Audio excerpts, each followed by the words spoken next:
Hi guys. இந்த வீடியோவில் வந்து பார்த்தீங்கன்னா கம்ப்ளீட்டாக என்னுடைய கிட்டத்தட்ட இவ்வளோ வருஷம் எக்ஸ்பீரியன்ஸை வந்து உங்களுக்கு தெளிவாக நான் வந்து சொல்ல போகிறேன். இப்போ வந்து கம்ப்ளீட்டாக நீங்கள் வெப் டெவலப்பர் ஆகணும், ஒரு ஃபுல் ஸ்டாக் டெவலப்பர் ஆகணும், நீங்கள் வந்து ஒரு ஐடி இண்டஸ்ட்ரியில் நுழையணும் அப்படின்னா, நீங்கள் டெவலப்மெண்ட் சைடில் நீங்கள் போகிறீங்க அப்படின்னா, நீங்கள் தெரிஞ்சுக்க வேண்டிய முதல் விஷயம் இதுதான். ஸோ இப்போ நீங்கள் பிகினராக நீங்கள் ஸ்டார்ட் பண்ணும்போது நிறைய விஷயங்கள் வந்து உங்களுக்கு கன்ஃபியூஷன் ஆகும். அதாவது வந்து திடீர்னு பிஹெச்பிங்கிறானுங்க, லாராவலுங்கிறானுங்க, கோடினேட்டருங்கிறானுங்க, நோட் ஜேஎஸ்ங்கிறானுங்க, திடீர்னு எக்ஸ்பிரஸ் ஜேஎஸ்ங்கிறானுங்க, திடீர்னு ரியாக்ட் ஜேஎஸ்ங்கிறானுங்க, திடீர்னு ஆங்குலருங்கிறானுங்க, திடீர்னு வியூ ஜேஎஸ்ங்கிறானுங்க. இதெல்லாம் எங்கே தான் இருக்குது, இதெல்லாம் எதுக்காக இவ்வளோ க்ரியேட் பண்ணி வச்சுருக்கிறாங்க, யூஎக்ஸ் டிசைனுங்கிறானுங்க, திரும்பி யூஐ டிசைனுங்கிறானுங்க. இது என்ன தான் வந்து நம்ம புரிஞ்சுக்கிறது அப்படிங்கிறது வந்து இனிஷியலாக ஒரு ஆரம்ப நிலையில் வர ஒரு ஃப்ரெஷருக்கு வந்து கண்டிப்பாக ஒரு டவுட் இருக்கும். ஸோ கன்ஃபியூஷன் ஆகும். இந்த கன்ஃபியூஷன் வந்து இந்த வீடியோவை நீங்கள் ஃபுல்லாக பார்த்தீங்கன்னா ஓரளவுக்கு வந்து கிளியர் ஆயிரும். இதுக்காக நான் வந்து ஒரு மைண்ட் மேப் அப்படின்னு சொல்லுவாங்க. இந்த மைண்ட் மேப் அப்படிங்கிறது எதோட கூட கனெக்ட் ஆகுது, என்ன மாதிரியான பேசிக் யூசேஜ் கொடுக்குது அப்படிங்கிறத வந்து நீங்கள் தெரிஞ்சுக்கிட்டிங்கன்னா ஓவராலாக நீங்கள் வந்து அடுத்தடுத்து எங்கே ட்ராவல் பண்ணாலும் உங்களுக்கு எது கனெக்ட் ஆகுது அப்படிங்கிறது ஈஸியாக தெரியும். அதனால் கன்ஃபியூஷன் வராது. ஸோ இந்த வீடியோ ஸ்கிப் பண்ணாமல் பாருங்கள். கம்ப்ளீட்டாக உங்களுக்கு வந்து ஒரு கிளியர் ஐடியா வந்து கிடைக்கும். ஸோ ஃபஸ்ட்டு வந்து நம்ம வெப் டெவலப்மெண்ட் அப்படின்னு எடுத்துக்கிட்டோம் அப்படின்னா, இப்போ வந்து வெப் டெவலப்மெண்ட் அப்படின்னு நீங்கள் எடுத்துக்கிறீங்கன்னு வச்சுக்கோங்களேன். ஒரு வெப் டெவலப்பர் ஆகணும் அப்படின்னா நீங்கள் ஃபஸ்ட்டு 2 ரூட்டு ஃபாலோ பண்ணணும். ஃபஸ்ட்டு வெப் டெவலப்மெண்ட்னா என்ன? வெப் டெவலப்மெண்ட்னா இப்போ அமேசான் மாதிரி ஒரு வெப்சைட் இருக்குது இல்லைங்களா? அமேசான் வெப்சைட்டு நீங்கள் ஒவ்வொரு தடவை ஓப்பன் பண்ணும்போதும் டிஃப்ரெண்ட்டாக காமிக்கும். உங்களுக்கு வந்து ஒரு தடவை ஓப்பன் பண்ணும்போது வேறு ப்ராடக்ட் காமிச்சிட்ருக்கோம், இன்னொரு தடவை ஹோம் பேஜ் ஓப்பன் பண்ணிங்கன்னா வேறு ப்ராடக்ட், அதாவது டைனமிக்காக சேஞ்ச் ஆகிட்டு இருக்கும். அதே மாதிரி ஒரு ப்ராடக்ட்டை கிளிக் பண்ணுறீங்கன்னா அதோட இன்ஃபர்மேஷனும் வந்து சேஞ்ச் ஆகும். ஒரு தடவை பார்க்குற இன்ஃபர்மேஷன் மேபி இன்னொரு தடவை இருக்காது. ப்ரைஸ் மாறலாம், மேபி குவான்டிட்டி மாறலாம், இல்லை அதோடைய பேர் மாறலாம், ஃபோட்டோஸ் மாறலாம், இந்த மாதிரி மாறிக்கிட்டே இருக்கும். அப்போது இதை யார் பண்ணுறாங்க அப்படின்னா பேக் எண்டில் ஒருத்தர் வந்து அப்டேட் பண்ணுவாங்க. பேக் எண்டில் வந்து அவங்க வந்து ப்ராடக்ட் சப்ளையர்ஸ் வந்து அவங்களுடைய ஃபோட்டோஸ் மாற்றலாம். இந்த மாதிரி டைனமிக்கான ஒரு அப்ளிகேஷன் நம்ம யூஸ் பண்ணுற மாதிரி, இப்போ லைக் ஃபேஸ்புக், இன்ஸ்டாகிராம்லாம் பார்த்திங்கன்னா ஒரு டைனமிக்கான வெப் அப்ளிகேஷன்ஸ். இப்போ இந்த மாதிரி அப்ளிகேஷன்ஸை நம்ம வந்து டெவலப் பண்ணோம்னா இது வந்து டைனமிக் வெப் அப்ளிகேஷன்ஸ் அப்படின்னு நம்ம சொல்லுவோம். அதே மாதிரி ஸ்டாட்டிக் அப்ளிகேஷன்ஸ், ஸ்டாட்டிக் வெப்சைட்னு இருக்குது. ஸ்டாட்டிக் வெப்சைட்னால் எதுவுமே மாறாது, ஜஸ்ட் ஒரு simple HTML and CSS design இருக்கக்கூடிய ஒரு பேஜாக இருக்கும். அதில் வந்து இப்போ எக்ஸாம்பிள் ஏதோ ஒரு கம்பெனியுடைய எபோட்டஸ் பேஜ் படித்து பார்த்தீங்க அப்படின்னா அதில் வந்து நார்மலாக வந்து எந்த ஒரு பெரிய சேஞ்சஸ் எல்லாம் வந்து சேஞ்சஸ் மேபி பண்ணலாம், ஆனால் அந்த இடத்துல வந்து அதோடைய பர்பஸ் வந்து சேஞ்ச் பண்ணுறதுக்காக க்ரியேட் பண்ணல. ஸோ ஒரு ஸ்டாட்டிக் இன்ஃபர்மேஷனை வந்து சொல்கிறதுக்காக தான் க்ரியேட் பண்ணியிருக்காங்க. அதனால் அது ஒரு ஸ்டாட்டிக் வெப்சைட் அப்படின்னு சொல்லலாம். அதாவது அதில் வந்து இந்த ப்ரோக்ராமிங் சம்மந்தப்பட்ட விஷயங்களோ டேட்டா பேஸ் கனெக்டிவிட்டியோ இல்லை அப்படின்னா அது வந்து ஸ்டாட்டிக் வெப்சைட். அது வந்து ஒரே மாதிரி இருக்கும். அதோடைய டெக்ஸ்ட்டு இன்ஃபர்மேஷன்ஸ் அப்படியே ஷோ பண்ணிகிட்டு இருக்கும், நீங்கள் வந்து பார்த்துக்கலாம். ஸோ இப்போது நம்ம வந்து ஃபுல் ஸ்டாக் டெவலப்பர் அப்படின்னா நீங்கள் ஸ்டாட்டிக் வெப்சைட் மட்டும் இல்லாமல் ரெண்டையுமே பண்ண தெரியணும். அதாவது வந்து டைனமிக் அப்ளிகேஷன்ஸையும் கம்ப்ளீட்டாக பண்ண தெரிஞ்சால் தான் ஃபுல் ஸ்டாக் டெவலப்பர் அப்படின்னு சொல்லுவோம். இந்த ஃபுல் ஸ்டாக் மீன் அப்படின்னா என்னென்னா, இந்த ஃபுல் ஸ்டாக் அப்படின்னா நீங்கள் வந்து மல்டிபிள் ப்ரோக்ராமிங் லாங்குவேஜஸ் நீங்கள் யூஸ் பண்ணி தான் ஒரு கம்ப்ளீட் அப்ளிகேஷனை பண்ண முடியும். ஒரு சிலது ப்ரோக்ராமிங் லாங்குவேஜஸ், ஒரு சிலது டூல்ஸ் இருக்கலாம். அந்த மாதிரி வந்து மல்டிபிள் ஆஸ்பெக்ட் நீங்கள் யூஸ் பண்ணுவீங்க. அப்போ தான் வந்து ஒரு கம்ப்ளீட்டாக அமேசான் மாதிரியோ இல்லை ஃபேஸ்புக் மாதிரியோ ஒரு இன்ஸ்டாகிராம் மாதிரியோ நீங்கள் ஒரு அப்ளிகேஷனை வந்து டெவலப் பண்ண முடியும். அதாவது இது மொபைல் அப்ளிகேஷனில் நீங்கள் எடுத்துக்காதீங்க, வெப்சைட்டில் நம்ம போய் www.something.com நடிக்கிறோம் இல்லையா, அந்த மாதிரி நீங்கள் திங்க் பண்ணிக்கங்க. ஸோ இப்போது அந்த மாதிரி நீங்கள் திங்க் பண்ணிங்கன்னா ஃபஸ்ட்டு இந்த வெப் டெவலப்மெண்ட் அப்படிங்கிற அந்த ஜேர்னியை 2ஆக பிரியுது. ஃபஸ்ட்டு வந்து front end development and back end development அப்படின்னு பிரியும். இப்போ வந்து எக்ஸாம்பிளுக்கு பார்த்தீங்கன்னா இது வந்து நான் இங்கே டெவலப் பண்ணியிருக்கிறது இப்போது வெப் டெவலப்பரில் ஃப்ரண்ட் எண்ட் டெவலப்மெண்ட் அப்படிங்கிறது ஒன்று இருக்குது, பேக் எண்ட் டெவலப்மெண்ட் அப்படிங்கிறது ஒன்று இருக்குது. நம்ம வந்து ஃபஸ்ட்டு ஃப்ரண்ட் எண்ட் டெவலப்மெண்ட்லேருந்து பார்ப்போம். ஸோ ஃப்ரண்ட் எண்ட் டெவலப்மெண்ட் அப்படின்னு நீங்கள் எடுத்துக்கிட்டிங்கன்னா, ஃப்ரண்ட் எண்ட் டெவலப்மெண்ட்னா நீங்கள் கண்ணால் எதெல்லாம் பார்க்குறீங்களோ, இப்போ எக்ஸாம்பிள் இந்த அப்ளிகேஷன் வந்து நீங்கள் பார்த்துட்டு இருக்கிற ஸ்க்ரீனில் அப்ளிகேஷன் வந்து மிரோன்னு சொல்லி ஒரு வெப்சைட். இந்த வெப்சைட்டில் நான் கண்ணால் பார்த்துட்ருக்கேன் இல்லையா, இந்த பார்த்துட்ருக்கிறது நீங்கள் பார்த்துட்ருக்கிறது எல்லாமே ஃப்ரண்ட் எண்ட் தான். இதுக்கு பின்னாடி டேட்டா பேஸ், ஜாவா ஸ்கிரிப்ட் நிறையா வந்து ப்ரோக்ராமிங்லாம் ரன் ஆகிட்டுருக்கு. அதனால தான் நான் இதை வந்து ஈஸியாக நான் ட்ராக் பண்ணி இழுத்தா இங்கே வருது, அதே மாதிரி ட்ராக் பண்ணி இழுத்தா போகுது. ஸோ இதெல்லாம் வந்து இன்ட்ராக்ஷன் நான் பண்ண முடியுது, ஒரு டைப் பண்ணனா அது தெரியுது அப்படின்னா இதெல்லாம் வந்து ஃப்ரண்ட் எண்ட் டெவலப்மெண்ட்டில் நம்ம கண்ணால் பார்த்துட்ருக்கிற விஷயங்கள்லாம் ஃப்ரண்ட் எண்ட் டெவலப்மெண்ட். நமக்கு இதுக்கு பின்னாடி ப்ரோக்ராமிங் ரன் ஆகிட்டு இருக்கிறதெல்லாம் back end development. So data பேஸும் இன்க்ளூடிங் பேக் எண்டு தான். ஏன்னா இப்போ நான் டைப் பண்ணியிருக்கேன்னா அது ஏதாவது இடத்துல சேவ் ஆகிருக்கு அப்படின்னா அந்த இடத்துல வந்து அது பேக் எண்டுன்னு தான் சொல்லுவோம் நம்ம. அப்போ அது டேட்டா பேஸும் வந்து மெமரிக்காக நம்ம ஸ்டோர் பண்ணி வைக்கிறதுக்கு டேட்டா பேஸ் யூஸ் பண்ணுவோம். அப்போ அந்த டேட்டா பேஸ் ப்ரோக்ராமிங் லாங்குவேஜஸ் நம்ம வந்து என்ன பண்ணால் நமக்கு என்ன மாதிரியான ரிசல்ட் கிடைக்கணும் அப்படிங்கிறதெல்லாம் வந்து பேக் எண்ட் டெவலப்மெண்ட், அதெல்லாம் வந்து ப்ரோக்ராமிங் கோடிங். இப்போ ஃப்ரண்ட் எண்ட் டெவலப்மெண்ட்ங்கிறது இப்போ நீங்கள் கண்ணால் பார்த்துட்டு இருக்கிற அப்ளிகேஷன். ஃபார் எக்ஸாம்பிளுக்கு இந்த இடத்துல போனால் ஒரு ஜஸ்ட் இந்த மாதிரி இப்போ பாருங்கள், நான் ஸ்க்ரோல் பண்ணும்போதே ஜஸ்ட்டு ஹோவர் பண்ணும்போதே செலக்ட்னு சொல்லி ஒரு டூல் டிப்னு சொல்லுவது. என்னென்னா இது நான் செலக்ட் பண்ணும்போது இது என்ன சொல்லுது அப்படிங்கிறது, இப்போ இது வந்து டீன்னு வருது, அப்போ எனக்கு என்னன்னு தெரியாது, அதனால் டெக்ஸ்ட்னு சொல்லி ஒரு டூல் டிப் கூடவே அதை நான் ஹோவர் பண்ணும்போதே வருது. இந்த மாதிரி இன்டராக்ஷன்ஸ், இந்தந்த ஐகான்ஸ் எல்லாம் இங்கே தான் இருக்கணும், இந்தந்த இடங்கள்லாம் இங்கே தான் இருக்கணும் அப்படிங்கிறதெல்லாம் நம்ம டிசைன் பண்ணுறதுக்கு பேர் தான் யூஎக்ஸ் டிசைன். இப்போது யூஎக்ஸ் டிசைன் ஃப்ரண்ட் அண்ட் டெவலப்மெண்ட்டில் யூஎக்ஸ் டிசைன் அப்படிங்கிறத ஃபஸ்ட்டு பார்ப்போம். இப்போ ஃப்ரண்ட் அண்ட் டெவலப்மெண்ட்னா நான் சொல்லிட்டேன் இது எல்லாமே இருக்கிறதுன்னு. அப்போ அதில் ரெண்டாக பிரியுது, ஒன்று வந்து யூஎக்ஸ் டிசைன், இன்னொன்று யூஐ டிசைன். யூஎக்ஸ் டிசைன் அப்படின்னா யூசர் எக்ஸ்பீரியன்ஸ் டிசைன் அப்படின்னு சொல்லுவோம். அதாவது வந்து இப்போ நான் இந்த அப்ளிகேஷனை நான் யூஸ் பண்ணுறேன்னு வச்சுக்கோங்களேன், இதில் வந்து எங்கே போய் எதை கிளிக் பண்ணுறதுன்னு எனக்கு தெரியல, ஆனால் நம்ம பார்க்கும்போதே நமக்கு ஈஸியாக புரியுது. இங்கே போனால் இதை தான் கிளிக் பண்ணால் ஓகே இதை எடுத்துக்கலாம், இங்கே வந்து நம்ம இது சர்ச் பண்ணிக்கலாம், இந்த இடத்துல நம்ம இதை செலக்ட் பண்ணிக்கலாம், இந்த இடத்துல சர்ச் பண்ணிக்கலாம். இந்த மாதிரி நம்ம பார்க்கும்போது ஒரு புரியுது. இப்போ எக்ஸாம்பிளுக்கு நீங்கள் வந்து ஒரு இன்ஸ்டாகிராம் மொபைல் அப்ளிகேஷன் இது பண்ணுறீங்க, இல்லை ஸ்விக்கி ஜொமேட்டோ அப்ளிகேஷன் ஓப்பன் பண்ணுறீங்க அப்படின்னா, இல்லை புதுசாக ஏதாவது ஒரு அப்ளிகேஷன் வந்திருக்கு மொபைல் ஆப்பு, இல்லை சம் வெப்சைட் இதை ஓப்பன் பண்ணுறீங்க அப்படின்னா நீங்கள் அதை பார்க்கும்போதே தெரியும் அது எங்கே போய் என்ன பண்ண சொல்லுது. நெக்ஸ்ட்டுன்னு சொல்லி ஒரு பட்டன் வரும், அதுக்கப்புறம் சைன் அப் சைன் இன் வரும், ஃபர்கெட் யுவர் பாஸ்வேர்டுன்னு சொல்லி வரும். அப்போது அந்த அப்ளிகேஷன் வந்து யாருமே டீச் பண்ணாமையே உங்களுக்கு அந்த இன்டர்ஃபேஸ்லேயே ஒரு ஷோ காமிக்குது உங்களுக்கு. அதாவது வந்து நீ அடுத்து என்ன பண்ணணுங்கிறத ஒரு இன்ட்யூட்டிவாக உங்களுக்கு காமிக்குது. இதுதான் இந்த இன்ட்யூட்டிவ் டிசைன் அப்படின்னு சொல்லுவோம். அதாவது வந்து நம்ம வந்து அதை பற்றி லேர்ன் பண்ண வேண்டிய அவசியம் இல்லை, அதை பார்க்கும்போதே நமக்கு புரியுது அந்த அப்ளிகேஷனில் என்ன பண்ணணும், அடுத்து என்ன பண்ணணும் அப்படிங்கிறது. இப்போ எக்ஸாம்பிள் அமேசானில் போய் எப்படி ஒரு ஆர்டர் போடுறது அப்படிங்கிறது உங்களுக்கு யாராவது சொல்லி கொடுத்தாங்களா? கிடையாது. நம்ம பார்க்கும்போதே தெரியுது, ஓகே ஆடு கார்ட்டு கொடுக்குறாங்களா, ஆடு கார்ட்டு கொடுத்துட்டோம், அது போய் ஒரு இடத்துல இருக்குது, அப்போ கார்ட்டு அடுத்து செக் அவுட், இதெல்லாம் வந்து நார்மலாகவே நமக்கு இன்கரண்ட்டாக பார்க்கும்போதே தெரியுது, ஓகே அடுத்தடுத்து இதுதான் அப்படிங்கிறது. அப்போ ஒரு புதுசாக ஒரு கான்செப்ட் வரும்போது, இப்போ ஒரு ஸ்விக்கி ஜொமேட்டோ ஆர் இப்போ பிளிங்கிட்னு சொல்லி ஒரு ஆப் இருக்குது, ஜெப்டோன்னு சொல்லி ஒரு ஆப் இருக்குது, இது மாதிரி புது புது ஆப்ஸ் வரும்போது அதை வந்து யூஸருக்கு புரிகிற மாதிரி அதில் காம்ப்ளிகேட்டடான ஃபங்க்ஷனாலிட்டிஸ் கூட இருக்கலாம், ஆனால் யூஸருக்கு புரிகிற மாதிரி எப்படி நம்ம வந்து அதை ப்ரெசென்ட் பண்ணுறது, எப்படி வந்து நம்ம யூஸருக்கு புரிகிற மாதிரியான அந்த இன்டர்ஃபேஸை நம்ம க்ரியேட் பண்ணுறது அப்படிங்கிற அந்த ஐடியாவை க்ரியேட் பண்ணுறீங்க பார்த்தீங்களா. அந்த ஐடியா வச்சு தான் அந்த யூஸர் வந்து ஒரு சாதாரண படிக்காத பீப்புளோ இல்லை வந்து நார்மலாக டெக்னிக்கல் பேக்ரவுண்டு இல்லாத பீப்புளோ அந்த அப்ளிகேஷனை யூஸ் பண்ணும்போது ஆட்டோமேட்டிக்காக அவங்களுக்கு ஈஸியாக புரியுது அப்படின்னா அதுதான் வந்து நல்ல யூஎக்ஸ் டிசைன் அப்படின்னு சொல்லுவோம். அப்போ அந்த மாதிரி நீங்கள் அடுத்தவங்க எப்படி யூஸ் பண்ணுவாங்க இதை அப்படின்னு பார்த்து அதுக்கு தகுந்த மாதிரி நீங்கள் ஒரு டிசைன், ஒரு அப்ளிகேஷனை வந்து அந்த ரெக்யர்மெண்ட் எடுத்துகிட்டு ஓகே ஒரு ஃபுட் டெலிவரி ஆப்னா இப்படி தான் இருக்கணும், ஃபஸ்ட்டு வந்து ஒரு கேட்டகரி காமிக்கணும் அப்படிங்கிற அந்த டிசைன் பண்ணுறீங்க இல்லையா, அதுதான் வந்து யூஎக்ஸ் டிசைன். எல்லாத்துக்குமே வந்து எல்லா அப்ளிகேஷனுக்குமே ஆரம்ப புள்ளி வந்து இதுதான். ஏன்னா நம்ம வந்து ஒரு ஐடியா இருக்கும் மைண்டில், அந்த ஐடியாவை வந்து நம்ம ஒரு அப்ளிகேஷனாக டிசைன் பண்ணுறோம் அப்படின்னா இங்கிருந்து ஆரம்பிப்போம்.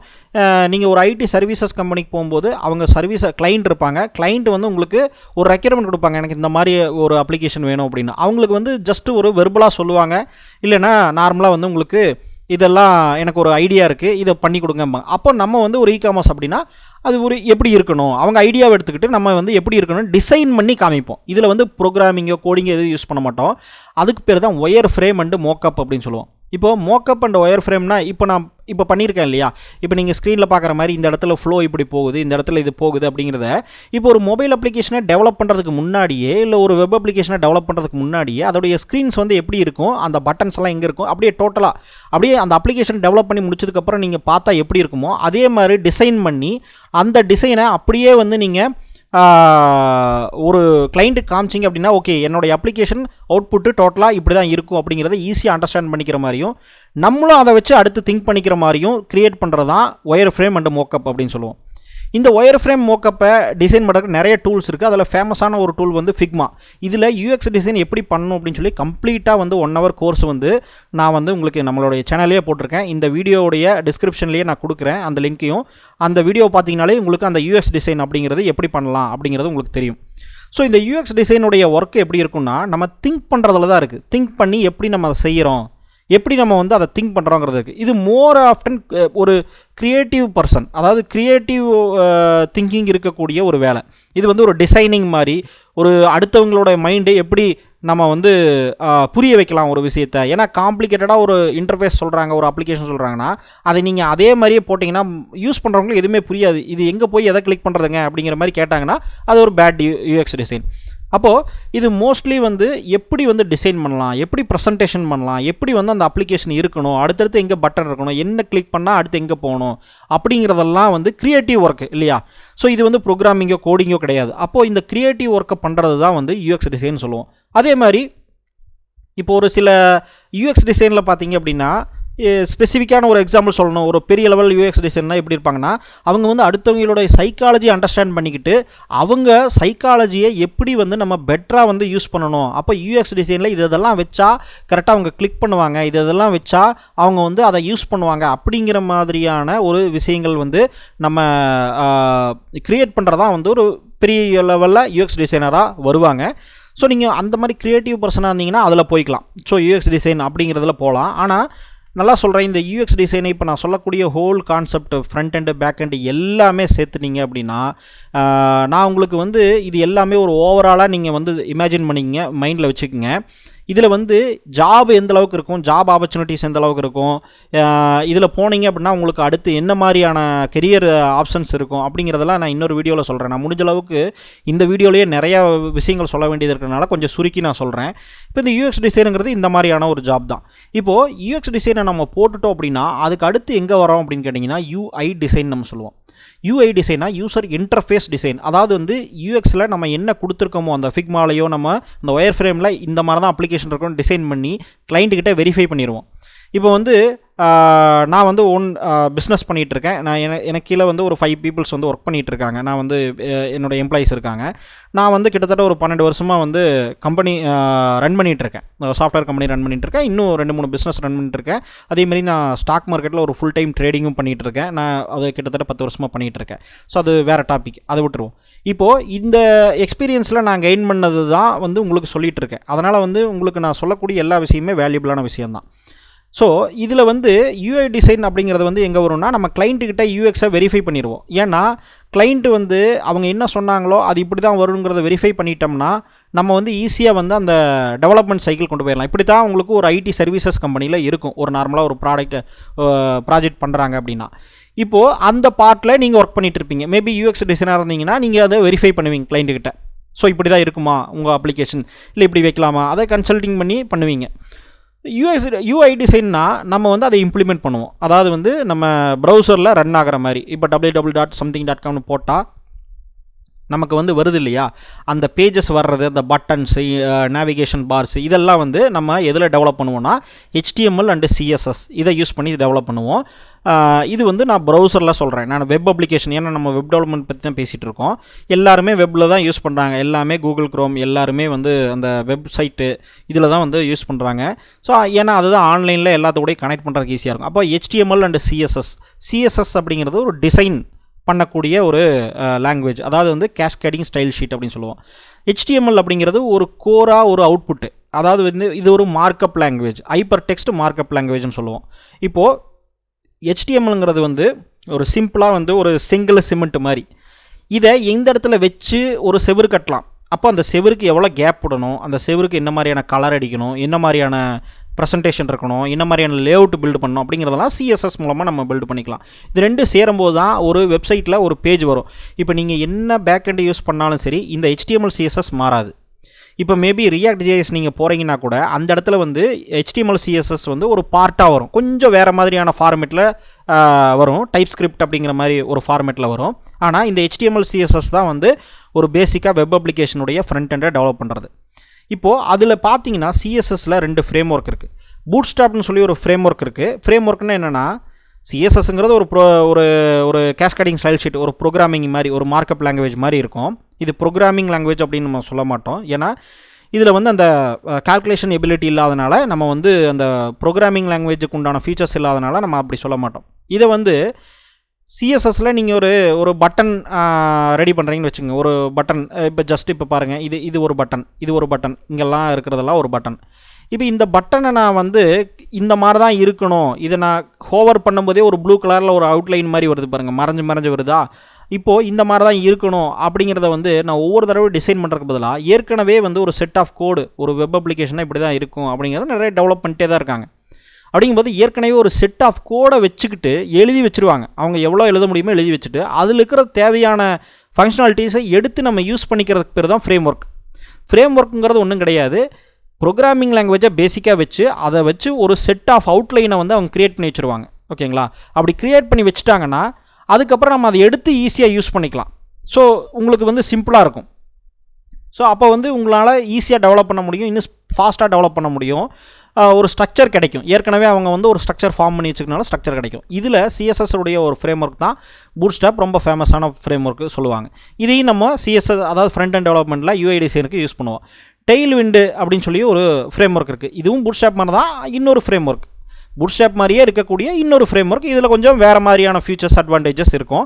அதனால் வந்து இன்னொரு ஃப்ரேம் ஒர்க்காக அவங்க கிரியேட் பண்ணியிருக்காங்க.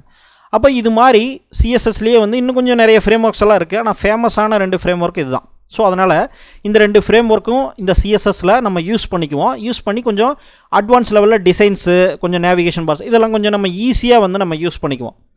இப்போது இதெல்லாம் யூஸ் பண்ணிக்குவோமா, இப்படி யூஸ் பண்ணி நம்ம ஃப்ரண்ட் அண்ட் டெவலப்மெண்ட் பண்ணுவோம். அதுக்கடுத்து இந்த ஃப்ரண்ட் அண்ட் டெவலப்மெண்ட்டில் இன்னொரு பார்ட் வருது, என்னென்னா ஜாவா ஸ்கிரிப்ட். இந்த ஜாவா ஸ்கிரிப்டை பொறுத்த வரைக்கும் நம்ம வந்து 100% வந்து ஃப்ரண்ட் அண்ட் டெவலப்மெண்ட்டில் யூஸ் பண்ண மாட்டோம். இது இந்த இடத்துல நம்ம பல வருஷமாக கிட்டத்தட்ட 80% வெப்சைட்டை வந்து ஜாவா ஸ்கிரிப்டை வந்து ஒரு சின்ன பார்ட்டாக தான் யூஸ் பண்ணுவாங்க அந்த வெப்சைட்டில். ஏன்னா இப்போ வந்து நான் இப்போது ஒரு ஜஸ்ட் ஒரு பட்டனை நான் கிளிக் பண்ணுறேன் அப்படின்னா அந்த இடத்துல ஒரு இன்ட்ராக்ஷன் நடக்கணும், ஒரு சின்ன ஒரு ப்ரோக்ராமிங் கான்செப்டை எக்ஸிக்யூட் பண்ணணும் அப்படின்னு சொன்னோன்னா இப்போ அந்த இடத்துக்கு மட்டும் ஜாவா ஸ்கிரிப்டை யூஸ் பண்ணிக்குவாங்க. அதை வந்து jQueryங்கிற லைப்ரரி இருக்குது. jQueryங்கிற லைப்ரரி வந்து ஜாவா ஸ்கிரிப்டுடைய ஒரு லைப்ரரி. ஸோ அந்த லைப்ரரியை யூஸ் பண்ணாங்க அப்படின்னா நமக்கு வந்து இன்னும் ஜாவா ஸ்கிரிப்ட் கொஞ்சம் சிம்பிளிஃபைடு ஃபார்மேட்டில் இருக்கும், நம்ம வந்து ஈஸியாக யூஸ் பண்ணிக்கலாம், லைக் பூட்ஸ்ட்ராப் மாதிரி. இப்போது இந்த மாதிரியான jQuery லைப்ரரி யூஸ் பண்ணிவிட்டு சிம்பிளாக தேவையான இடத்துல மட்டும் ஜாவா ஸ்கிரிப்டை யூஸ் பண்ணிக்குவோம் ஒரு ஹோல் வெப்சைட்டில். இதுதான் வந்து நார்மலாக கிட்டத்தட்ட ஒரு ஸ்டாண்டர்ட் மெத்தட் ஆஃப் ஆப்ரேஷன் வந்து ஒரு வெப் டெவலப்மெண்ட்டில் பண்ணுறது. இப்போ அதுக்கு அடுத்து என்ன ஆச்சு அப்படின்னா ஜாவா ஸ்கிரிப்டே வந்து இன்னும் எவல்யூஷன் ஆகி, இது ஜாவா ஸ்கிரிப்டை பற்றி பேசணுன்னா நம்ம தனியாக ஒரு வீடியோ போடணும், அப்போ நம்ம வந்து தனியாக போடுவோம். இப்போ ஜாவா ஸ்கிரிப்டை பொறுத்த வரைக்கும் சிம்பிளாக யூஸ் பண்ணிகிட்டு இருக்குந்தாங்க. எப்படின்னா எக்ஸாம்பிளுக்கு நீங்கள் அமேசான் வெப்சைட் போகிறீங்கன்னு வச்சுக்கோங்க.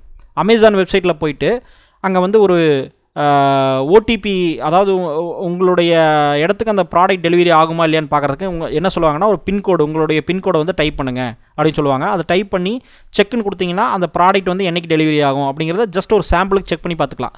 இது நிறைய வெப்சைட்டில் இருக்குது, நிறைய இகாமர்ஸ் வெப்சைட்டில் இருக்கும்.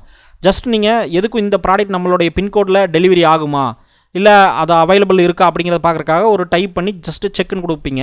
அது உடனே லோட் ஆகிட்டு, ஹோல் பேஜ் லோட் ஆகாது, சிம்பிளாக அந்த இடத்துல வந்து ஒரு ப்ரோக்ராமிங் கான்செப்ட் பேக் எண்டில் எக்ஸிக்யூட் ஆகிட்டு திருப்பி உங்களுக்கு வந்து ஒரு டெலிவரி அவைலபிள், சிஓடி இந்த மாதிரி வரும் உங்களுக்கு. அப்போ அந்த இடத்துல வந்து நமக்கு ஒரு சின்ன இன்ட்ராக்ஷன் தேவைப்படுது, ஹோல் பேஜையே நம்ம ரிஃப்ரெஷ் பண்ணணுன்ட்டு அவசியம் இல்லை. அப்படிங்கும்போது அந்த மாதிரி இடத்துக்குலாம் ஜாவா ஸ்கிரிப்ட் யூஸ் பண்ணிட்டு இருந்தாங்க. அதே மாதிரி சின்ன சின்ன இன்ட்ராக்ஷன், அனிமேஷன்ஸ், இந்த மாதிரியான டாம் மேனிப்புலேஷன் சொல்லுவாங்க. டாம்னா டாக்குமெண்ட் ஆப்ஜெக்ட் மேனிப்புலேஷன், அதாவது HTML CSS-ஐ மேனிப்புலேட் பண்ணுறது, சின்ன சின்ன ப்ரோக்ராமிங் மாதிரியான மேனிப்புலேஷன் பண்ணுறதுக்காக யூஸ் பண்ணிகிட்டு இருந்தாங்க. இப்போ பாருங்கள், நான் இதை கிளிக் பண்ணேன்னா இந்த கிளிக் பண்ண உடனே இந்த இடத்துல இது வந்துதா, இந்த மாதிரியான ஒரு இடத்த கிளிக் பண்ண உடனே இன்னொரு எலமெண்ட் HTML CSS-ல இன்னொரு எலமெண்ட்டை ஷோ பண்ணோம் அப்படின்னா இது வந்து ஒரு டாம் மேனிப்புலேஷன் தான். இப்போது jQueryங்கிற லைப்ரரி ரொம்ப ஸ்டாண்டர்டான லைப்ரரி, ரொம்ப லாங் டர்மாக வந்து நிறைய யூஸ் பண்ணிட்டுருக்காங்க, சிம்பிளாக யூஸ் பண்ணிக்குவாங்க. ஜாவா ஸ்கிரிப்டை நீங்கள் டேரெக்டாகவே யூஸ் பண்ணுறதுனால யூஸ் பண்ணிக்கலாம். ஜாவா ஸ்கிரிப்ட்லேருந்து வந்த ஒரு லைப்ரரி தான் jQuery. இப்போ பார்த்தீங்கன்னா அடுத்து வந்து ஜாவா ஸ்கிரிப்டில் ஃப்ரேம் ஒர்க்ஸ் வந்து டெவலப் ஆக ஆரம்பிச்சது.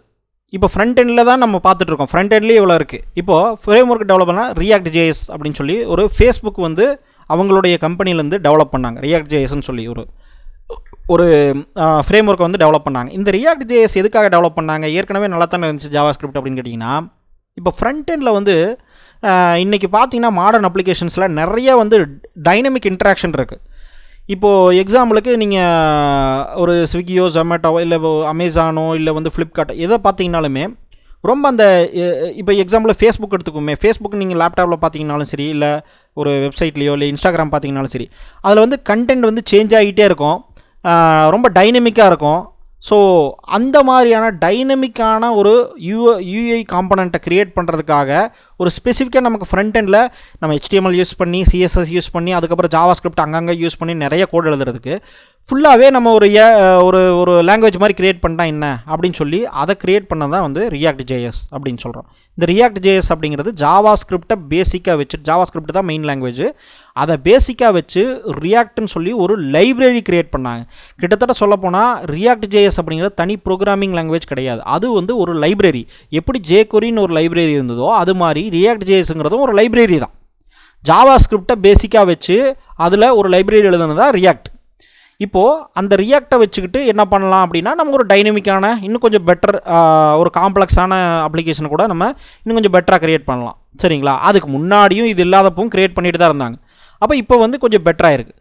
அடுத்து வந்து இன்னொரு ஃப்ரேம் ஒர்க் வந்து தனியாக வந்து க்ரியேட் பண்ணாங்க, AngularJSன்னு. AngularJS ஃபஸ்ட்டு பார்த்துருவோம். AngularJSங்கிறது வந்து இந்த ஜாவாஸ்கிரிப்டை பேசிக்காக வச்சு React.jsக்கு காம்படிஷனாக வந்தால் இன்னொரு ஃப்ரேம் ஒர்க்குன்னு கூட சொல்லலாம். சரிங்களா? அது ஒரு காம்படிஷன், சேம் இன்னும் கொஞ்சம் பெட்டராக இருக்கும். ஏன்னா AngularJS பொறுத்த வரைக்கும் ஒரு ஃபுல் ஃப்ரேம் ஒர்க்கை கொடுக்குது. React.jsங்கிறது ஒரு லைப்ரரி, இது AngularJSங்கிறது ஒரு ஃபுல் ஃப்ரேம் ஒர்க்கை கொடுக்குது. இன்னும் கொஞ்சம் பெட்டரான அட்வான்ஸ்டான UI எலமெண்ட்டெல்லாம் வந்து ஒரு பைண்டிங் கொடுத்து பண்ணுற மாதிரி உங்களுக்கு கொடுக்குது. அப்போது இது வந்து AngularJS அப்படிங்கிறது ஒரு ஃப்ரேம் ஒர்க் தான் ஜாவாஸ்கிரிப்டில் வந்தது. இதையும் யூஸ் பண்ணுறாங்க நிறைய கம்பெனிஸ், நிறையா பெரிய பெரிய அப்ளிகேஷன்ஸ் எல்லாம் இதில் யூஸ் பண்ணியிருக்காங்க.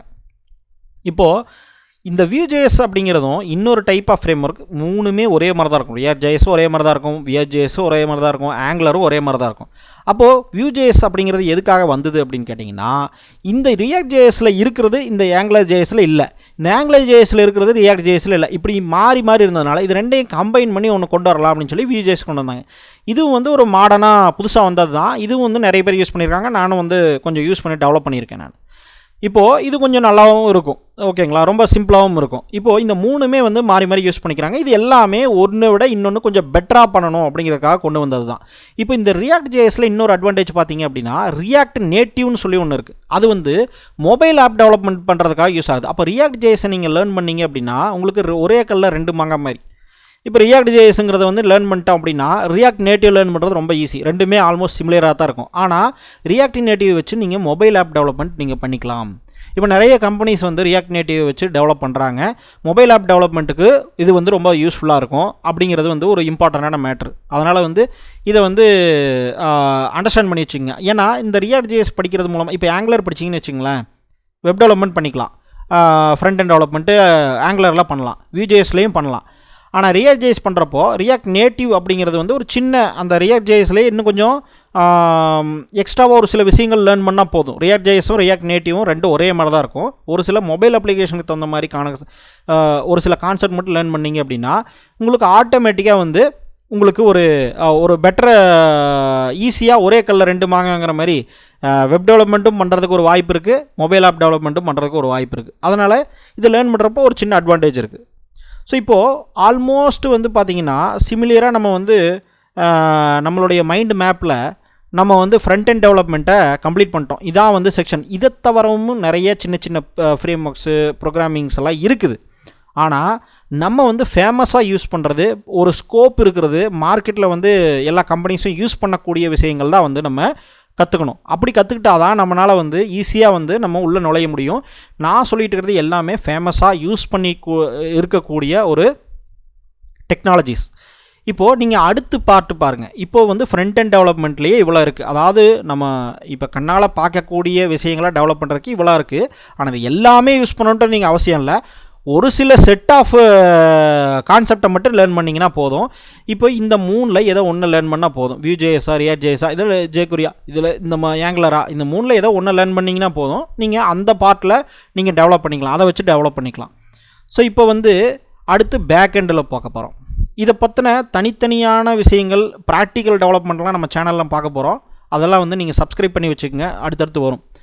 இப்போ பேக் எண்ட் டெவலப்மெண்ட் அப்படின்னு கேட்டிங்கன்னா, இந்த ஃப்ரண்ட் அண்ட் டெவலப்மெண்ட்டில் காமிக்கக்கூடிய விஷயங்கள் எல்லாமே பேக் எண்ட்லேருந்து ரிஃப்ளெக்ட் ஆகி வர்றது தான். இப்போ எக்ஸாம்பிளுக்கு ஒரு அமேசானில் நீங்கள் பார்க்கக்கூடிய அந்த ப்ராடக்ட்டுங்கிறது டேட்டா பேஸில் அந்த இன்ஃபர்மேஷன்லாம் ஸ்டோர் பண்ணி வச்சுருப்பாங்க. அதை நீங்கள் அந்த பர்டிகுலர் ப்ராடக்ட்டை கிளிக் பண்ணும்போது தான் அது வெளியே ஆட்டோமேட்டிக்காக லோட் ஆகி உங்களுக்கு வந்து ஃப்ரண்ட் எண்டில் நமக்கு மேனிப்புலேட் ஆகி காமிக்குது. இதை பண்ணுறது தான் back end development. Back end இல்லாமல் ஃப்ரண்ட் எண்ட் இப்படி காமிக்க முடியாது. ஃப்ரண்ட் எண்டில் டைனமிக்காக மாறாது, எல்லாமே ஒரே மாதிரி ஃபிக்ஸ்டாக இருக்கும். இப்போது பேக் எண்ட் டெவலப்மெண்ட்டில் நமக்கு இங்கே தான் ப்ரோக்ராமிங் லாங்குவேஜஸ் அப்படிங்கிறது வந்து ஒரு டீப்பாக வருது. இந்த பேக் எண்ட் டெவலப்மெண்ட்டில் தான் வந்து கொஞ்சம் டீப்பாக நிறைய விஷயங்கள் வரும்.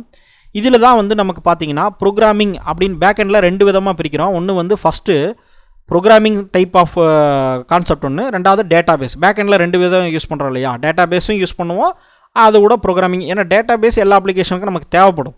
ஏன்னா டேட்டா ஸ்டோர் பண்ணுறதுக்கு ரிட்ரைவ் பண்ணுறதுக்கெல்லாம் பேக் எண்டில் டேட்டா பேஸ் தான் இருக்கும்.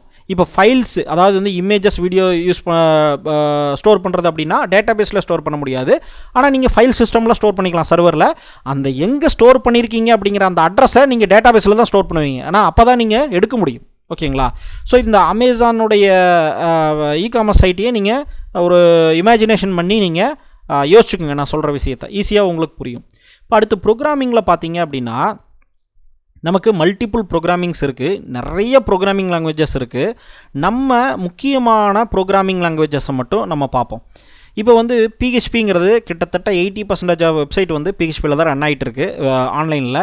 ஸோ பிஹெச்பிங்கிறது ரொம்ப ஃபேமஸான, நிறைய பேர் யூஸ் பண்ணக்கூடிய, சின்ன நிறைய கம்பெனிஸ் யூஸ் பண்ணக்கூடிய ஃப்ரேம் ஒர்க்.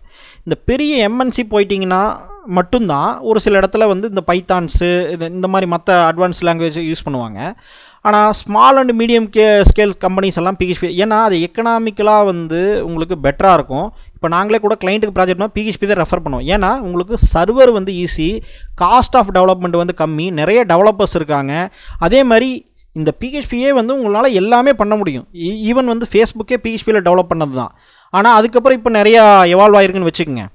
ஆனால் பிஹெச்பி வச்சுக்கிட்டு நீங்கள் எல்லாமே பண்ண முடியும். மெஜாரிட்டி ஆஃப் விஷயங்கள் வெப் அப்ளிகேஷன் தேவையான எல்லாமே பண்ண முடியுங்கிறதுனால அதை நிறைய கம்பெனிஸ் ப்ரிஃபர் பண்ணுறாங்க ஓப்பன் சோர்ஸ். ஸோ அதனால் பெட்டராக இருக்கும். முதலேருந்தே இருக்குது, நிறைய டெவலப்பர்ஸ் இருக்காங்க, நிறைய ஆப்பர்ச்சுனிட்டிஸ் இருக்குது. அதுக்கடுத்து பார்த்திங்கன்னா பைத்தானுங்கிறது ஒரு இம்பார்ட்டண்டான ப்ரோக்ராமிங் லாங்குவேஜ். இது மெயினாக இந்த பைத்தான் கிரியேட் பண்ணதுக்கு காரணமே சயின்டிஃபிக் அப்ளிகேஷனுக்காக தான். அதாவது வந்து மேத்தமேட்டிக்கல் சயின்டிஃபிக் கால்குலேஷன்ஸ் இதெல்லாம் வந்து பண்ணுறதுக்காகவே ஸ்பெசிஃபிக்காக டெவலப் பண்ண ஒரு ப்ரோக்ராமிங் லாங்குவேஜ் தான் பைத்தான். ஸோ இந்த பைத்தான் வந்து C++ மாதிரி ஒரு இம்பார்ட்டண்டான லாங்குவேஜ். C++ வெப் டெவலப்மெண்ட்டில் யூஸ் பண்ண மாட்டோம், அதனால நான் வந்து அதை எழுதலை. ஸோ மற்றபடி அதுவும் ஒரு ப்ரோக்ராமிங் லாங்குவேஜ் தான். பைத்தானுங்கிறது ஒரு ஜென்ரல் பர்பஸ் ப்ரோக்ராமிங் லாங்குவேஜ். இதை வச்சு எல்லாமே பண்ணலாம்.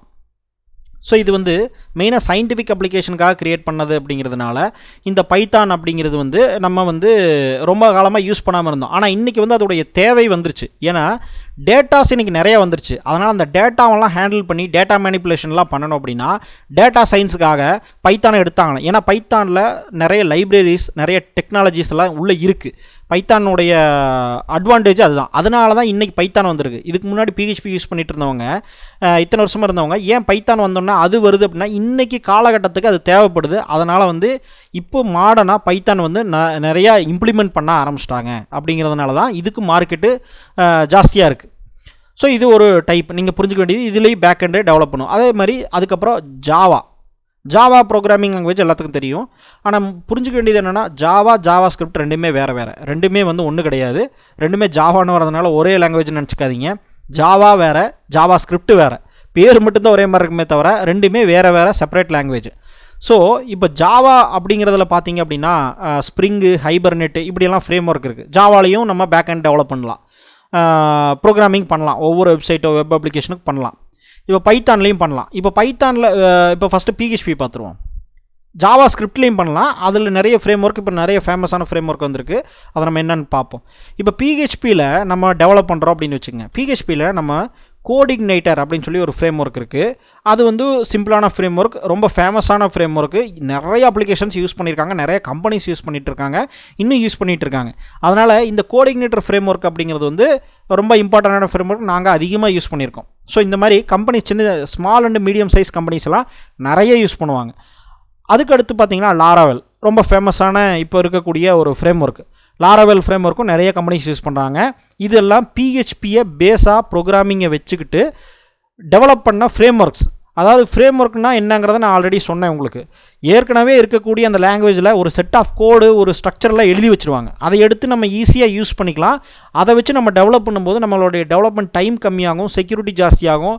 நமக்கு வந்து பார்த்திங்கன்னா ஒரு ஸ்ட்ரக்சர் கிடைக்கும். ஏன்னா நான் ஒரு மாதிரி கோடு எழுதுவேன், நீங்கள் ஒரு மாதிரி கோடு எழுதுவீங்க, வேறு ஒருத்தர் வேறு மாதிரி எழுதுவாங்க. அப்போது ஃப்ரேம் ஒர்க்கில் கொண்டு வந்துட்டோம்னா ஓரளவுக்கு வந்து எல்லாமே சிமிலராக இருக்கும். நம்ம ஈஸியாக கண்டுபிடிச்சிக்கலாம். யார் கோடு எழுதினாலும் அடுத்து வரவங்க ஈஸியாக வந்து அண்டர்ஸ்டாண்ட் பண்ணிக்க முடியும். இப்போது சிம்ஃபோனி அப்படிங்கிறதும் பிஹெச்பியில் ஒரு ஃபேமஸான ஒரு ஃப்ரேம் ஒர்க். இந்த 3 ஃப்ரேம் ஒர்க்கும் பிஹெச்பியில் முக்கியமாக யூஸ் பண்ணக்கூடிய ஃப்ரேம் ஒர்க். இந்த ஃப்ரேம் ஒர்க்கெலாம் இல்லாமல் டேரெக்டாக நீங்கள் பிஹெச்பியில் கோடு போட்டும் நீங்கள் டெவலப்மெண்ட் பண்ணலாம். ஆனால் அது யாரும் ப்ரிஃபர் பண்ண மாட்டாங்க, நானும் ப்ரிஃபர் பண்ண மாட்டேன். ஏன்னா பிஹெச்பி ப்ரோக்ராமிங் லாங்குவேஜ். ஆனால் அதுக்கப்புறம் வெப் டெவலப்மெண்ட்டுக்குள்ளே ஒரு அப்ளிகேஷன் டெவலப் பண்ணோன்னா ஏகப்பட்ட நிறைய விஷயங்கள் வேணும் உங்களுக்கு. அப்போ அதனால உங்களுக்கு வந்து இந்த கோஆர்டினேட்டர், லாராவெல், சிம்ஃபோனி இப்படிங்கிறதெல்லாம் வந்து நம்ம ஃப்ரேம் ஒர்க்கை யூஸ் பண்ணும்போது பெட்டராக இருக்கும். இப்போ பிஹெச்பியை டேரெக்டாக யூஸ் பண்ணி நிறைய டூல்ஸ் ஃபேமஸாக இருக்குது. அதில் வந்து பார்த்திங்கன்னா வேர்ட் ப்ரெஸ்ஸு, ஓப்பன் கார்ட்டு, மெஜெண்டோ இந்த டூல்ஸ் எல்லாம் பார்த்திங்க அப்படின்னா ஓப்பன் கார்ட்டு, மெஜெண்டோங்கிறது இ-காமர்ஸ்க்கு உண்டான ஒரு ஃப்ரேம் ஒர்க் மாதிரி. ஆனால் இதில் நீங்கள் கோடிங்கே போட வேண்டிய அவசியம் இல்லை. இ-காமர்ஸ் வெப்சைட்டை நீங்கள் க்ரியேட் பண்ணிக்கலாம். ஸோ வேர்ட் ப்ரெஸ்ஸும் அப்படிங்கிறதும் பார்த்திங்கன்னா ஒரு வெப்சைட்டை நீங்கள் டைனமிக்காக கோடிங்கே போடாமல் நீங்கள் க்ரியேட் பண்ண முடியும். நிறைய பிளாகிங் வெப்சைட், நிறைய வந்து நார்மல் வெப்சைட்டு, பிஸ்னஸ் வெப்சைட் எல்லாமே வேர்ட் ப்ரெஸ்ஸில் பண்ணுறாங்க. ஸோ இந்த என்டையர் இந்த வேர்ட் ப்ரெஸ்ஸு, ஓப்பன் கார்ட், இந்த மெஜெண்டோ எல்லாம் என்டையராக பிஹெச்பியோடைய ப்ரோக்ராமிங் லாங்குவேஜை வச்சு டெவலப் பண்ணதான். அப்படிங்கும்போது உங்களுக்கே தெரிஞ்சிருக்கும் அது எந்தளவுக்கு பவர்ஃபுல்லாக இருக்கும் அப்படிங்கிறது. அப்போது அதுவுமே வந்து பெட்டரான ஒரு பிளாட்ஃபார்ம் தான். எதுக்காக சொல்கிறேன்னா இது வந்து எங்கே கனெக்ட் ஆகுது அப்படிங்கிறது உங்களுக்கு தெரியணும் இல்லையா? அதனால் வந்து வேர்ட் ப்ரெஸ், ஓப்பன் கார்ட், மெஜெண்டோ அப்படிங்கிறது சும்மா டைப் பண்ணி கூகுளில் பார்த்தீங்கனாலே உங்களுக்கு தெரியும். நான் ஃபியூச்சரில் அதை பற்றின தனி வீடியோஸ் நான் சொல்லித்தரேன் உங்களுக்கு. இப்போது பைத்தானுக்கு வருவோம். பைத்தான் பார்த்தீங்கன்னா ப்ரோக்ராமிங் லாங்குவேஜை டேரெக்டாக வச்சு நீங்கள் ஒரு வெப்சைட் க்ரியேட் பண்ணலாம், பேக்எண்டுக்கு யூஸ் பண்ணலாம். ஆனால் நம்ம என்ன பண்ணுறோம் அப்படின்னா ஃப்ரேம் ஒர்க்கு வந்து யூஸ் பண்ணால் பெட்டர் அப்படிங்கிறதுனால ஃப்ரேம் ஒர்க்கில் பார்த்தீங்க அப்படின்னா பைத்தானில் ஃபேமஸான frame work flask and Django. இந்த 2 ஃப்ரேம் ஒர்க்குமே வந்து பார்த்திங்கன்னா ரொம்ப ஃபேமஸான ஃப்ரேம் ஒர்க். இதை வச்சு நீங்கள் நிறையா வெப்சைட், வெப் அப்ளிகேஷன்ஸ்லாம் க்ரியேட் பண்ணலாம். இப்போது ஃப்ளாஸ்க் பார்த்தீங்கன்னா ஓரளவுக்கு சிம்பிளான ஃப்ரேம் ஒர்க். ஜாங்கோங்கிறது ரொம்ப அட்வான்ஸ்டான எல்லா விஷயமுமே இருக்கக்கூடிய ஒரு full fledged frame work. Like flask அப்படிங்கிறது பார்த்தீங்கன்னா கோஆர்டினேட்டர் மாதிரி எடுத்துக்கலாம் ஒரு கம்பேரிசனுக்காக. அதே மாதிரி லாராவெல் அப்படிங்கிறது பார்த்தீங்கன்னா ஜாங்கோவுக்கு ஒரு கம்பேரிசன் எடுத்துக்கலாம். ஸோ லாராவெல்லும் ஜாங்கோவும் வந்து பார்த்திங்கன்னா கிட்டத்தட்ட அட்வான்ஸ்டு. இது வந்து பைத்தானில் இருக்கிறதுனால ஜாங்கோங்கிறது வந்து உங்களுக்கு ரொம்ப அட்வான்ஸ்டாக இருக்கும் நிறைய. ஏன்னா நமக்கு எகைன் டேட்டா சயின்ஸ்லாம் வந்துடுது இல்லையா? அந்த இடத்துல அந்த லைப்ரரிக்காக நம்ம யூஸ் பண்ணுவோம். பைத்தானை பற்றி நம்ம செப்பரேட்டாக பார்ப்போம் இன்னும் கொஞ்சம். இதில் முக்கியமாக இன்றைக்கி வந்து ரொம்ப ஃபேமஸாக இருக்கக்கூடிய லாங்குவேஜ் வந்து ஜாவா ஸ்கிரிப்ட். ஏன்னா இதில் வந்து ஜாவா ஸ்கிரிப்ட் வச்சுக்கிட்டே எல்லா வெப் அப்ளிகேஷனும் பண்ணணும், எல்லாமே பண்ணிடணும் அப்படிங்கிற ஒரு கான்செப்டில் நிறைய விஷயங்கள் டெவலப் ஆகிடுச்சு இன்றைக்கி டெக்னாலஜி. அப்படிங்கிறதுனால இந்த ஜாவா ஸ்கிரிப்ட்டு கிளைண்ட் சைடில் தான் ரன் ஆகும், அது வந்து சர்வரில் ரன் ஆகாது. அப்படிங்கும்போது சர்வரில் ரன் பண்ண வச்சா என்ன, இதையே ஒரு ப்ரோக்ராமிங் லாங்குவேஜ் தானே, இதையே நம்ம கம்ப்ளீட்டாக யூஸ் பண்ணால் என்னன்னு சொல்லி அதை வச்சு டெவலப் பண்ண தான் Node.js. Node.js அப்படிங்கிறது வந்து ஒரு ஜாவா ஸ்கிரிப்டை வச்சு உருவாக்குன ஒரு லைப்ரரின்னு நம்ம சொல்லலாம். இந்த Node.jsங்கிறது ஒரு ரன் டைம் என்விரான்மெண்ட். அதாவது இது என்ன கொடுக்குதுன்னா, இந்த Node.js அப்படிங்கிறது ஜாவா ஸ்கிரிப்டை கம்ப்ளீட்டாக பேக்கெண்டாக ஒரு சர்வர் சைடாக ஒர்க் பண்ணுறக்கூடிய ஒரு எபிலிட்டியே கொடுக்குது. இந்த Node.jsங்கிறது இப்போ நம்ம பார்த்துட்டு இருக்கிறது ப்ரௌசர் இருக்கு இல்லையா, நம்ம என்டையர் இந்த வீடியோவை பார்த்துட்டு இருக்கீங்க இல்லையா, அதில் வந்து ஒரு ப்ரௌசர், அதாவது கூகுள் குரோம். இந்த கூகுள் குரோமோடைய V8 ரன் டைம் என்ஜினை எடுத்து அதை வந்து Node.js, அதாவது அதை வச்சு நம்ம ஜாவா ஸ்கிரிப்டை ரன் பண்ணுற மாதிரி டெவலப் பண்ணியிருக்காங்க. அதுதான் வந்து Node.js அப்படின்னு சொல்கிறோம். ஏன்னா இந்த Node.jsல ஒரு சில அட்வான்டேஜ் இருக்குது, அதை நம்ம அடுத்தது பார்ப்போம். அந்த Node.jsங்கிறதுனால நமக்கு நிறைய விஷயங்கள் வந்து இதில் அட்வான்டேஜ் இருக்கிறதுனால அதை நிறைய கம்பெனிஸ் யூஸ் பண்ண ஆரம்பிக்கிறாங்க. இது எல்லா லாங்குவேஜுமே வந்து பார்த்திங்கன்னா ஒரு ஸ்பெசிஃபிக் பர்பஸ் வேணும்னா மட்டும்தான் அந்த இடத்துக்கு நம்ம போக வேண்டியது வரும். இல்லைன்னா பிஹெச்பிலேயோ பைத்தான்லேயோ எல்லாத்துலேயுமே பண்ணிடலாம். இல்லை எனக்கு டேட்டா சயின்ஸை நான் மெயினாக யூஸ் பண்ணுவேன் என்னுடைய அப்ளிகேஷனில் அப்படின்னா நம்ம பைத்தான் போய் ஆகணும். ஆனால் அப்போ பிஹெச்பியில் ஒரு அப்ளிகேஷனை ஃபுல்லாக டெவலப் பண்ணிட்டாங்க அப்படின்னா அப்போ பைத்தான் வந்து அப்போ டேட்டா சயின்ஸ் யூஸ் பண்ணால் என்ன பண்ணுறது அப்படின்னு கேட்டிங்கன்னா பைத்தானில் செப்பரேட்டாக ஏபிஐ மாதிரி எழுதி ஒரு அப்ளிகேஷனை எழுதி நம்ம அதை யூஸ் பண்ணிக்கலாம். ஸோ அப்படி தான் நம்ம பண்ண முடியுமே தவிர இங்கே இந்த ஹோல் வீடியோலையுமே எந்த ஒரு ப்ரோக்ராமிங் லாங்குவேஜ்லையும் இது பெருசு, இது சிறுசு, இதுதான் பெட்ரு, இதுதான் ஒஸ்ட்டு அப்படிங்கிறதெல்லாம் கிடையவே கிடையாது. அந்த கான்செப்ட்டுக்கு நீங்கள் போகாதீங்க. உங்களுக்கு எது கம்ஃபர்டபுளாக இருக்கோ, எதில் மார்க்கெட் இருக்கோ, எதில் தேவை இருக்கோ அது மாதிரி நீங்கள் போய்க்குங்க. ஸோ இதில் எப்படி போகணும், என்னென்ன பண்ணணுங்கிறத நான் சொல்கிறேன். இப்போ ஜாவா ஸ்கிரிப்டில் பார்த்தீங்கன்னா Node.js இருக்குது. Node.jsஐ வச்சுக்கிட்டு ஒரு ஃப்ரேம் ஒர்க்கை டெவலப் பண்ணுது. லைக் எக்ஸாம்பிளுக்கு எப்படி பைத்தானுக்கு ஜாங்கோவும் ஃப்ளாஸ்கோ, அது மாதிரி ஜாவா ஸ்கிரிப்டுக்கு Express.js, அதாவது Node.jsக்கு Express.js. இது ஒரு ப்ரோக்ராமிங் லாங்குவேஜ், அதாவது ஃப்ரேம் ஒர்க்கு யூஸ் பண்ணுறாங்க. இப்போ வந்து Express.jsங்கிறது ஒரு ஃப்ரேம் ஒர்க். அதை வச்சு நம்ம வந்து நிறையா வந்து அப்ளிகேஷன்ஸ்லாம் டெவலப் பண்ணுறாங்க. அது ஏன் வந்து அது கொஞ்சம் ஃபேமஸாக இருக்குது, இல்லை அது கொஞ்சம் நீடில் இருக்குது அப்படிங்கிறத வந்து நம்ம இன்னொரு வீடியோவில் பார்ப்போம். ஆனால் உங்களோட எங்கே கனெக்ஷன் ஆகிருது அப்படிங்கிறது உங்களுக்கு தெரிஞ்சிருக்கும். இப்போது ப்ரோக்ராமிங்கில் பார்த்தீங்க அப்படின்னா PHP, பைத்தான், அடுத்து ஜாவா ஸ்கிரிப்ட், அடுத்து ஜாவாங்கிறது நமக்கு ஒரு ஃபேமஸான ஒரு ப்ரோக்ராமிங் லாங்குவேஜ் முதல்லேருந்தே தெரியும். ஏன்னா ஜாவா சுந்தரேஷன் ஒரு காமெடி வந்ததுலேருந்தே நமக்கு வந்து அதை பற்றி ஜாவாவை பற்றி தெரியாதவங்களுக்கு கூட நிறைய தெரிஞ்சிருச்சு. இப்போ ஜாவா அப்படிங்கிறது வந்து பேக் எண்டு சர்வர் சைட் டெவலப்மெண்ட்டை யூஸ் பண்ணக்கூடிய ஒரு ப்ரோக்ராமிங் லாங்குவேஜ். இதில் வந்து ஃப்ரேம் ஒர்க் அப்படின்னு கேட்டிங்கன்னா ஸ்ப்ரிங்கு, ஹைபர்நெட் அப்படின்லாம் ஃப்ரேம் ஒர்க் இருக்குது. இது வந்து ஜாவா ஒரு ஃபேமஸான ஒரு லாங்குவேஜ். ஸோ இதுவும் பேக் எண்டுக்கு யூஸ் பண்ணுறாங்க. இப்போது டேட்டா பேஸ் சைடு வருவோம். இப்போ டேட்டா பேஸ் சைடுக்கு வந்தோம் அப்படின்னு கேட்டிங்கன்னா நமக்கு வந்து டேட்டா பேஸில் ரெண்டாக பிரித்தோம் அப்படின்னா SQL அண்டு NoSQL அப்படின்னு சொல்லி ரெண்டு இருக்குது. SQL அப்படின்னா என்னென்னா ஸ்ட்ரக்சர்டு கொரி லாங்குவேஜ். இப்போது நம்ம பார்க்கக்கூடிய எக்ஸல் ஷீட்டு, மைக்ரோசாஃப்ட் எக்ஸல் மாதிரி நீங்கள் ஞாபகம் வச்சுக்கோங்களேன். அது எல்லாமே பார்த்தீங்கன்னா SQLங்கிறது சிம்பிளாக அப்படி ஸ்டோர் பண்ணுறதுக்காக உருவாக்கப்பட்டதான் டேட்டா பேஸ். இப்போ SQLங்கிறது ஸ்ட்ரக்சர்டு கொரி லாங்குவேஜ். அதாவது வந்து ஒரு டேட்டா பேஸுங்கிறது ஒரு டேபிள் மாதிரி தான் நீங்கள் இமேஜின் பண்ண முடியும். சிம்பிளாக நான் சொல்கிறேன். இது வந்து டீட்டெயில்டாக இன்னொன்று பார்ப்போம். இந்த SQL அப்படிங்கிறது ஸ்ட்ரக்சர்டு கொரி லாங்குவேஜ்னு சொல்லுவோம். இதை வந்து ஒரு database Excel sheet table மாதிரி ஞாபகம் வச்சுக்கோங்க. மல்டிபிள் டேபிள்ஸ் இருக்கும், மல்டிபிள் எக்ஸல் ஷீட் இருக்கும். ஸோ இந்த மாதிரி இருக்கிறதா ஒரு டேட்டா பேஸ் ஒரு சொல்லுவோம். இதில் வந்து ஒன்றுக்கு ஒன்று ஒரு ரோவும் இன்னொரு டேபிளில் இருக்கிற இன்னொரு ரோவும் கனெக்ஷனில் இருக்கும். இந்த காலம் கனெக்ஷன்ஸ்லாம் இருக்கும். இதெல்லாம் வந்து ஸ்ட்ரக்சர் போட்டு தான் எடுக்க முடியும். நம்ம ரிட்ரைவ் பண்ணோம், அந்த டேட்டா ஸ்டோர் பண்ணாலும் சரி, ரிட்ரைவ் பண்ணாலும் ஒரு கொரி லாங்குவேஜ் அப்படின்னு சொல்லுவோம். அதை வச்சு தான் நம்ம ஸ்டோர் பண்ணுவோம், ரிட்ரைவ் பண்ணுவோம். இதில் ஃபேமஸான டேட்டா பேஸ் பார்த்தீங்க அப்படின்னா MySQL டேட்டா பேஸ். அதுக்கடுத்து பார்த்தீங்க அப்படின்னா, ஏன்னா இதெல்லாம் ஓப்பன் சோர்ஸ், மைக்ரோசாஃப்டோடைய SQL சர்வர் இது வந்து ஒரு டேட்டா பேஸ் ஃபேமஸானது. அப்புறம் Postgres SQL அப்படின்னு சொல்லுவோம். இதை வந்து இதுவும் வந்து ஒரு ஓப்பன் சோர்ஸ், ஒரு அதிகப்படியான யூஸ் பண்ணிக்கிற ஒரு டேட்டா பேஸ். இது தவிர மற்றது இருக்குது. SQL லைட் அப்படின்னு சொல்லி கூட ஒன்று இருக்குது. அது வந்து ஒரு சின்ன ஒரு டாக்குமெண்ட் டேட்டா பேஸு.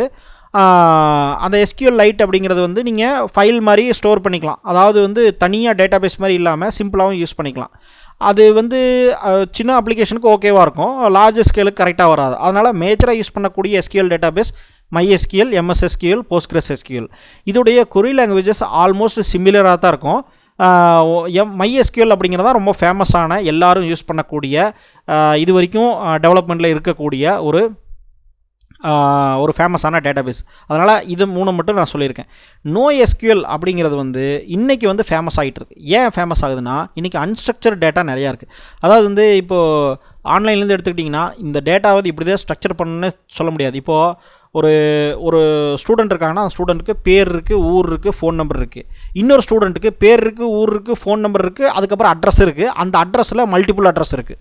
இப்போ இந்த மாதிரி ஒரு ஸ்ட்ரக்சரே பண்ண முடியாது அப்படிங்கிற மாதிரியான ஒரு டேட்டாஸ்லாம் நிறைய இருக்குது இல்லையா?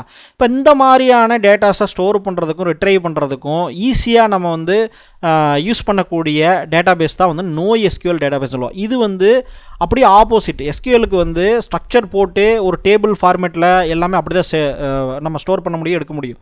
NoSQL அப்படிங்கிறது இந்த ஃபார்மேட்டில் எதுவும் கிடையாது. ஜஸ்ட் நம்ம எப்படி வேணாலும் ஸ்கீமா மாதிரி ஸ்டோர் பண்ணிக்கலாம், எப்படி வேணாலும் ரிட்ரைவ் பண்ணிக்கலாம். ஸோ ஒன்றுக்கு ஒன்று தொடர்பு வேணும்னா நம்ம வந்து நம்மளே க்ரியேட் பண்ணிக்கலாம், கோடிங்கில் க்ரியேட் பண்ணிக்கலாம், இல்லை இதில் ஸ்டோர் பண்ணக்கூடிய டேட்டாவில் க்ரியேட் பண்ணிக்கலாம், இல்லைன்னா நம்ம அப்படியே யூஸ் பண்ணிக்கலாம். ரொம்ப ஃப்ளெக்சிபிளான டேட்டாபேஸ் தான் வந்து NoSQL அப்படின்னு சொல்லுவோம். இதில் வந்து ஃபேமஸான டேட்டாபேஸ் வந்து இன்றைக்கி MongoDB. இதுதான் வந்து ரொம்ப ஃபேமஸான NoSQL டேட்டாபேஸ். அதுக்கடுத்து நிறைய இருக்குது, அப்பாச்சி, Cassandra இந்த மாதிரிலாம் இருக்குது.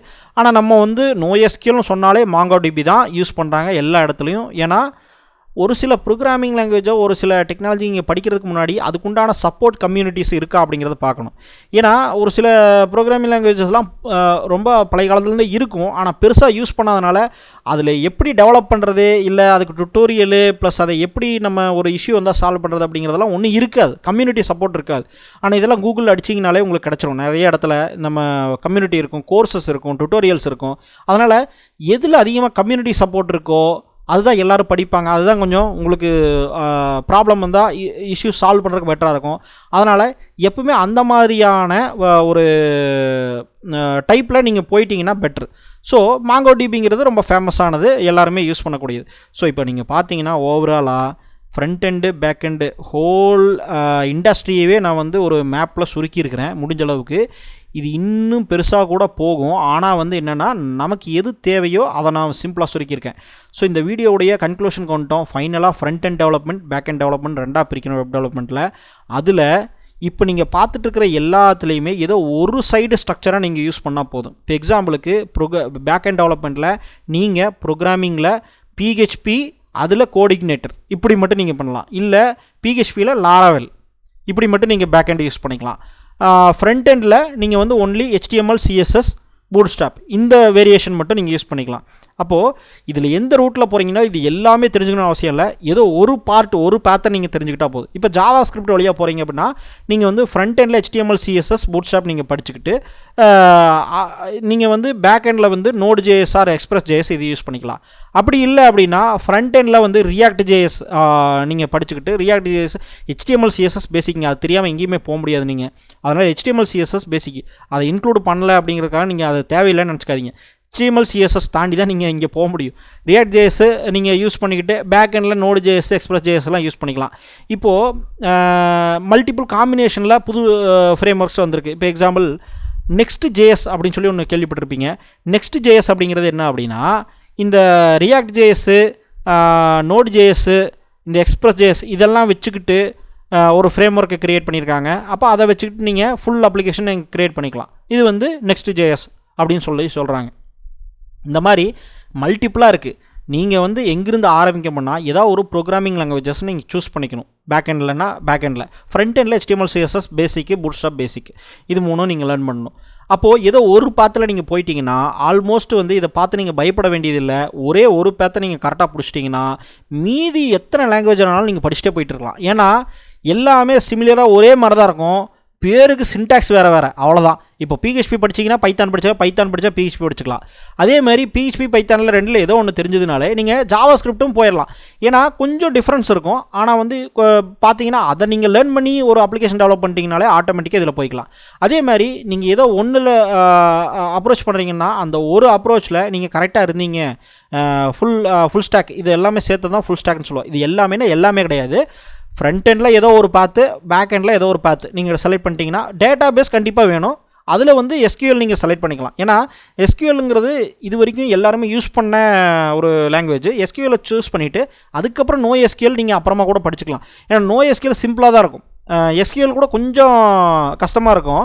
ஆனால் NoSQL ரொம்ப சிம்பிளாக தான் இருக்கும். அதில் கொரி லாங்குவேஜ் கூட நீங்கள் லேர்ன் பண்ண வேண்டியதில்லை.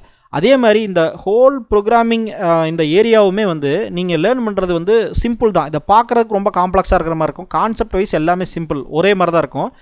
பேருக்கு சின்டாக்ஸ் எல்லாம் வேறு மாதிரி இருக்கும். அதே மாதிரி இன்றைக்கி ChatGPT, அதே மாதிரி ஆன்லைன் கூகுள் இது எல்லாமே இருக்கிறதுனால எவ்வளோ பெரிய எக்ஸ்பீரியன்ஸ் டெவலப்பராக இருந்தாலும் ஜஸ்ட்டு கூகுளில் தேவையானதை நம்ம கூகுளில் அடித்து நம்ம யூஸ் பண்ணிட்டு போய்க்கலாம். அதே மாதிரி எப்படி யூஸ் பண்ணணும், இதோடைய ஃபண்டமெண்டல் அண்டர்ஸ்டாண்டிங் எப்படி டெவலப் பண்ணுங்கிறத ஒரு சில அப்ளிகேஷன் நீங்கள் டெவலப் பண்ணிட்டீங்கனாலே மீதி எல்லாமே வந்து சப்போர்ட்டு கம்யூனிட்டிஸ் இருக்குது.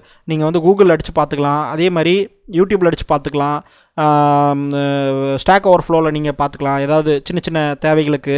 அதே மாதிரி ChatGPT யூஸ் பண்ணி நீங்கள் பல விஷயம் பண்ணிக்கலாம். இன்றைக்கெல்லாம் ChatGPT யூஸ் பண்ணிட்டீங்கன்னா நீங்கள் 10 லாங்குவேஜ் படிக்கலாம். 10 லாங்குவேஜில் நீங்கள் டெவலப் பண்ணலாம். அந்தளவுக்கு வந்து வந்திருக்கு. நான் உங்களுக்கு வந்து அதை அப்புறம் சொல்கிறேன். ஆனால் ப்ரோக்ராமிங் லாங்குவேஜை நீங்கள் படிக்காமல் ChatGPT டேரெக்டாக யூஸ் பண்ண முடியாது. அதை நீங்கள் புரிஞ்சுக்குங்க. ஏன்னா இதில் ஏதோ ஒரு இதை நீங்கள் படித்து நீங்கள் வந்து பெட்டராக இருந்தீங்கனால் மட்டும்தான் ChatGPTயில் ஒரு கோடு அது கொடுத்ததுன்னா நீங்கள் எங்கேயும் யூஸ் பண்ணுறதுன்னு தெரியும்.